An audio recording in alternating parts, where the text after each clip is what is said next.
The movie begins with Lieutenant Augusto and his subordinates driving Jake to their destination, as they recruited him to be the new helper. At a household, the lieutenant sternly advises the younger man to be obedient, otherwise they can put him in prison. They soon arrive at the villa, where Sam Stonehill, their superior, greets them and praises Augusto for ensuring a transaction went well. By eliminating someone, the lieutenant then presents Jake as their new helper. So Sam firmly instructs the employee to keep his hands to himself. Just as the man's wife Adeline approaches, the man then invites Augusto's crew to stick around for the party. That evening, because of this, Jake watches the group hence. Sam drunkenly celebrates the 4th of July with fireworks and a gun. Later that night, Sam playfully chases his wife around, but soon gets angry when she outsmarts him. This leads to him snapping at her and smashing a bottle on the floor. Scared, Adeline apologizes and weeps. So her husband cues an apology, kisses her, then pushes her down to her knees. Having heard the commotion, Jake suddenly runs in, only to accidentally interrupt Sam's good time. This on Jay, their boss. But Adeline convinces him to go to their bedroom to calm him, saying she'd do his favorite service. With that, the woman takes him upstairs, where she feigns pleasure at her husband's lovemaking. Jake gets uncomfortable upon overhearing them while cleaning up, so Jenny, another helper, tells him that he'll get used to it. She explains that Sam is a retired soldier with a high pension, thus he's able to afford the house. However, he does have a temper, so Jenny advises Jake to just obey their employer. After the deed upstairs, Sam passes out, allowing Adeline to mourn over her marriage. She then goes to the workers downstairs and tells Jenny to clean up after them. She stops when she sees Jake eyeing her with sympathy, but just ignores him and walks away. The next morning, Sam receives a business call, so he orders Adeline to tell Augusto to pick him up, telling her he'll be out late for their meeting. After this, he sees Jenny eyeing him suggestively, so he discreetly follows her back inside the house. There he gives her a lot of cash, so the woman goes into the shower with him to give him what he paid for. That afternoon, Sam leaves with Augusto and his team. This allows his wife to relax by herself for the rest of the day. Upon finishing her dinner, Adeline goes up to the balcony to take in the view, only to spot Jake swimming in the pool. With their boss away, Jake relaxes in the pool until evening, but gets surprised to find Adeline watching him. Embarrassed, he quickly leaves the pool and apologizes, though she waves it off and asks him to join her for drinks. She uses the chance to get to know him, so Jake shares that he's trying to find a job in the city, but ended up doing small-time crime because he couldn't get decent work. The lieutenant took pity on him, so he decided to take care of it. Adeline relates, saying she came from a rural town with her sick father. She met Sam when he visited their town for a project, and he paid for her father's medical bills. However, her father didn't make it. Taking a lighter tone, the woman then asks Jake to be more casual around her when her husband isn't around. She also promises to keep his criminal life a secret and offers him the rest of her wine and cigarette. Before she leaves alone, the man relaxes, relieved to see the kindness in his employer's wife. Sam returns in the morning and places a gun and several lots of cash inside a closet. In the afternoon, he takes his boat out to go fishing, with Jake on board to help him out. During this, the employer uses the time to get to know his new helper better. Jake hesitantly shares that he's alone in the world, since his mother recently passed away and his father left before he was born. Sam sympathizes, knowing that everyone must have someone they care about to motivate them in life. To him, however, his motivation is to take what he wants, since nothing is given for free. With that in mind, he asks what Jake wants in life. The younger man optimistically answers that he wants to save money, go to school, and start a family. Sam admires that and offers to pay for his education.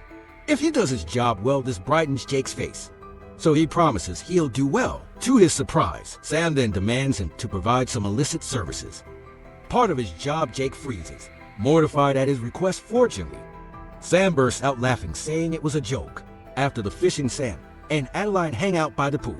The retired army man discusses business over the phone while their new helper massages his. Unbeknownst to the husband, his wife suddenly exchanges heated looks with Jake. On another day, Adeline returns from shopping, and when Jake goes to his quarters, he finds the woman also bought him gifts. Among them is a letter from his boss's wife, reading him a happy birthday. Over the next few days, the tension between the new helper and the wife grows, until one morning, Adeline wakes to find Jake sitting by her bed. He flirts with her, and despite her warning that Sam is nearby, the man pulls her into a kiss. The initially reluctant wife gives in and starts enjoying her time with the man. But to her horror, her partner turns into a crazed Sam, threatening to eat her alive. Adeline snaps awake from the nightmare and rushes downstairs, only to find her husband with Jenny. As soon as he finishes, Jenny shamefully bolts, and Sam dismissively tells his wife that he'll take a nap. Feeling worthless, Adeline runs towards the lake, where Jake discovers her weeping. He tries to comfort her and hands her a handkerchief with his mother's name, Adelia, on it. Jake recounts a story his mother once told him about how all pain eventually passes, including his mother's pain. Grasping onto this hope, she embraces him and cries on his shoulder. Sometime later in the evening, Sam entertains his old army buddies with some hired women. He regales them with stories about how inexpensive it is to live in this country and encourages them to join him there and start a business. As the men become flirtatious with their companions, Sam tries to kiss Adam, but she rejects him, not wanting to do it in front of his friends. This upsets him, and he pushes her as she storms off. Sam plays it off cool to his friends, attributing her reaction to women being crazy sometimes. During this, Jake glares at his boss as he and his friends continue, as if nothing happened to his horror. Sam doesn't miss Jake's reaction to the event, and the boss calls him up later that evening. When Jake goes up to their room, Sam points a gun at him while Adeline cries under the covers. The drunk man accuses Jake of having eyes for his wife and threatens to shoot him. When Jake doesn't respond, Sam decides to taunt him, declaring that Jake can never have a woman like Adeline because he's poor as soon as he's done. He arrogantly walks past the weeping Jake, who then covers Adeline with a blanket to comfort her. After experiencing this trauma together, the two can only weep in silence, unable to say a word to each other. The morning after, Sam leaves with his crew again. As they exit the gate, Sam gives Jake a wad of cash, seemingly to apologize for his drunken behavior the night before. Despite this passive gesture, the damage has already been done, and Sam's actions convince his wife and employee to seek comfort in each other's arms while he's away. This leads to the two sharing Jake's bed. Later that evening, they continue their intimate activities every time Sam is away for business, even going so far as to take it to the married couple's bed. As they lay together one evening, Jake realizes how much his life has brightened since he met Adeline and doesn't want it to end. Adeline shares the same sentiment, realizing that this is the first time she has felt happy in a long while. She acknowledges that she has to endure Sam's mistreatment when he returns, but doesn't want to put Jake in serious trouble. She suggests ending their relationship while promising to help Jake earn enough money to leave and have a proper life away from. Refusing to abandon her, Jake insists on eloping instead. But Adeline knows how cruel Sam can be and how easily he'll be able to find them. With this in mind, she concludes that in order for them to both be happy, Sam must be taken out of the picture. Seeing her lover hesitate at the thought of taking someone's life, Adeline assures him that he won't be doing it alone, and that they will bear that burden together. She then reminds him that she loves him, as if using this to convince him to agree with her plan. The morning after, Sam arrives earlier than expected, so Jenny rushes to wake the couple in the bed and urges them to hurry as they get dressed. Jake rushes down the stairs, but quickly returns to hiding behind the curtains. When Sam enters the front door, with no other choice, Jake hides while Jenny finishes making the bed. Sam reaches the bedroom and asks where Adeline is, but Jenny stands still, unable to answer. Luckily for her, Sam decides to find his wife on his own. He sees her in the shower, so Adeline invites him to join. Jake takes this opportunity to escape and heads out, only to encounter Libran and Sales hanging out in the front. He goes to the back door instead, but Augusto is there. Realizing what's happening, the lieutenant shakes his head in disappointment. That afternoon, Jake thanks Jenny for warning them earlier. Though she defends that she did it for Adeline, she says that she has made plenty of mistakes in the past, but Adeline never once scolded her. Jenny assumes it's because Adeline understands the hardships of being a single mother. She works as Sam's housekeeper and provides extra services for him, all in the hopes of giving her child a better life. She just wishes that one day her kid will thank her for her sacrifice. Jake replies that people ought to always do what needs to be done, instead of doing what they want, like Sam does. With this in mind, Jenny warns Jake to be careful with his relationship with Adeline. That night, Sam and his army friends gather again for women and drinks. One of his friends praises Sam's crew but points out how sad Augusto looks, casually suggesting that his boss should give him a woman. For the night, when his friend suggests giving the lieutenant his girlfriend, the exchange gets heated until someone pulls out a gun. Sam quells the two and orders his wife to spend the night with Augusto instead. The lieutenant politely declines, saying that everyone has had too much to drink. Sam takes offense at his remark and asserts his authority. To everyone's surprise, his wife slaps Sam, tired of being treated like property that he can lend to people. In retaliation, Sam pushes Adeline, causing her to hit her head on the bench. Witnessing this, Jake avenges his lover and punches his boss in the face, but is held back by Sam's crew. Infuriated, Sam declares the party is over, and once his friends are out of the way, teaches his new helper a lesson by repeatedly punching him while his crew holds him up. However, at one swing, he falls and retches, clearly having had too much to drink. Instead of continuing himself, he commands Augusto to dispose of Jake for good, and the lieutenant reluctantly agrees.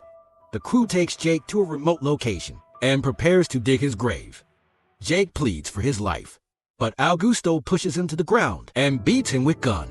He chastises Jake for his disobedience, while Jake begs for mercy, confessing his love for Adeline. Hearing this, Augusto is torn between obeying his boss and feeling sympathy for Jake. Ultimately, he points his gun at Head and warns him to leave and never come back, or else he'll personally shoot him. When Jake agrees, the crew drives away, leaving Jake bloody and alone in the darkness.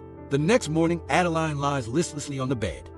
As Sam approaches with flowers and breakfast, he apologizes for hurting her and asks if they can start over when his attempts fail. He even gives her a gold necklace, promising to treat her better. After much contemplation, Adeline reluctantly holds her husband's hand, seemingly accepting his apology. However, she later asks Jenny to help her contact Jake in secret. Their romantic reunion ends in tears, as they realize they can never be together. One day, Sam vents to Augusto about how his business associates are trying to exploit him for money unbeknownst to him. The lieutenant watches Adeline closely while her husband remains oblivious. Days later, Jenny accompanies the crew to visit her hospitalized child. Before leaving, she exchanges meaningful glances with Adeline. On her way back to her hometown, Jenny stops by to deliver a package from Adeline to Jake after parting ways with Sam's crew. Jake takes the opportunity to inquire about Adeline, and Jenny reveals that everything has gone back to normal, although Adeline is deeply saddened by the loss of Jake. After Jenny leaves, Jake opens the package to find cash, a letter, and a key. Shocked by the contents of the letter, he immediately burns it under the cover of darkness. Jake sneaks back into Sam's home, using the keys Adeline had given him. While Sam is occupied with Adeline upstairs, Jake quickly retrieves a large knife from the kitchen. He stealthily makes his way upstairs and stabs Sam in the back. However, Sam notices his shadow and grabs the blade, overpowering Jake. Sam brutally beats him and throws him to the floor, but Adeline intervenes and stabs Sam in the back. Fueled by her anger towards her husband, Adeline continues to stab him until Jake finally embraces her. They wrap Sam's body for disposal, and Jake, still guilt-ridden, stares at the lifeless corpse, while Adeline gathers Sam's money and belongings, including his pistol. Adeline assures Jake that they are now free and tries to convince him that their happiness and freedom have come at a price, the payment being Sam's life. When Jake hesitates, Adeline pleads with him to have faith in her and her love for him. Still in shock, Jake can only nod, realizing that there is no turning back. They dispose of Sam's remains in the lake, but are surprised to find Augusto waiting for them. When they return to the shore, to Jake's astonishment, Adeline approaches Augusto and kisses him. Augusto thanks Jake for getting rid of Sam, revealing that he and Adeline had been planning to kill Sam, but needed someone to take the blame. They plan to frame Jake for Sam's murder, making it look like he killed his boss to steal his money and wife. Augusto will be the hero who kills the villain and marries Adeline, inheriting Sam. Killed from the shock, the lieutenant he once admired shoots him. Without remorse, Augusto moves closer to finish him off, but is abruptly shot down by Adeline, who had armed herself with Sam's pistol. With Augusto dead and Jake clinging to life, Adeline reveals that she had been playing them both all along. She no longer wants to entrust her life to men, and admits that while she did care for Jake, she loved herself more. Despite Jake's desperate plea for his life, Adeline shoots him again, ending his suffering. Free from the control of men who only sought their own satisfaction, Adeline walks away with a smile, knowing that she now has control over her own life. Thanks for watching this video. If you enjoyed it, make sure to hit the like button and subscribe to my channel for more content like this. I always love hearing from my viewers, so feel free to leave a comment below with your thoughts on the video or any suggestions for future content. Once again, thanks for tuning in, and I'll see you in the next video.